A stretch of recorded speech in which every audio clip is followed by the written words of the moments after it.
Hi everybody! Sorry guys, grabe. Ang init naman dito sa Pilipinas. So, dahil mainit ngayon guys, kaya inano namin si Papa, pinaliguan namin. Dahil nagyayaw-yaw na siya at mainit talaga. Oh, tinan niyo ng Papa ko pag fresh. Ay! Oh!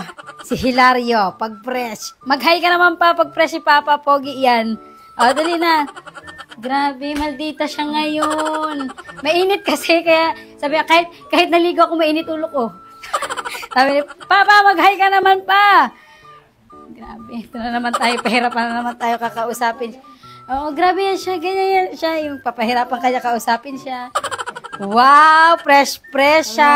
Oh, huwag niya siyang, huwag niya siyang, oh, mainit. Mainit ulo niya, kayo mag-a-adjust sa kanya kasi mainit nga, 'di ba? Kaya mainit ang ulo niya.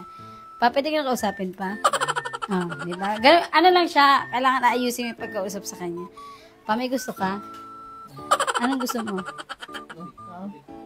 Malamig na tubig? Kasi mainit? Grabe, ang sarap kausap ng tatay ko talaga. Ano to? Ano tawag dito?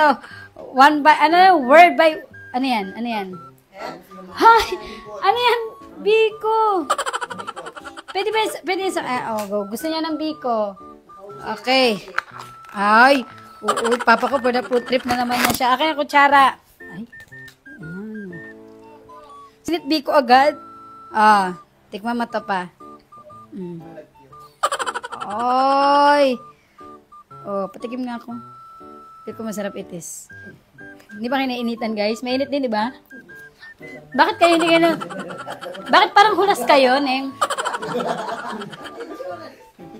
Parang mga hulas. Bakit parang mga hulas kayo? Ano? Ano siya? Ano ka, Neng? Kaya ni Papa, lapot din. Pero itong totoong lapot. Ikaw ay naglalagit ka na, Neng, no? Grabe. Alam mo dito, pinapapangit tayo dito. Grabe talaga. Kaya alis na lang kami yung Papa, no? Paano? Obvious ba? Sobrang init na nito, ha? Parang naligo. Di ba, maliligo? Ito na ang ligo ngayon, oh. Parang magpapalagay kami, Papa, ng pool. Wow, pool, no? Mainit nga yung ulo niya ngayon. Bawal nga sa kausapin. Kailangan. Burakay tayo. Diba? Hindi ka na pinapansin, diba? Kahit anong gawin mo, hindi ka na papansin. Mainit ulo niya ngayon, guys. Bawal, yun siya. Grabe. Grabe yung ligo ko dito, oh. Naliligo na talaga. So, ayun, guys. Dahil mainit ulo na Papa ko, i-end na to. Wala na siya sa mood. At saka nagpapawis na ako. Naliligo na ako ng pawis. So, ayun, bye, everybody.